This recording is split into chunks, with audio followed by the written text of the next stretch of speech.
Hello guys, আজকে তোমাদের আমি কিছু স্লিভলেস কুর্তি দেখাচ্ছি। এই দেখো, এটা আছে স্লিভলেস কুর্তি।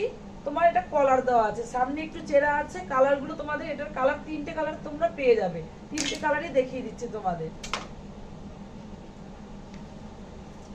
এটা আছে 499 499। সামনে একটু চেরা আছে, পুরোটাই সামনে বোতাম দেওয়া আছে। 499, এটা তোমরা তিনটে কালার পেয়ে যাবে। খুবই সুন্দর এই কুর্তিগুলো। এই দেখো, এটা আছে কটনের ওপর। এগুলো সবই স্লিভলেস কলার দেওয়া কুর্তি। এটাও কটনের ওপর আছে। এটা রেঞ্জ আছে 450। এটা রেঞ্জ 450। এগুলোর ভেতরে সব স্লিভ দেওয়া আছে। ভেতরে সব স্লিভ দেওয়া আছে। দেখো, প্রিন্ট গুলো ভীষণই সুন্দর, পুরো ফুল কটনের পেয়ে যাবে।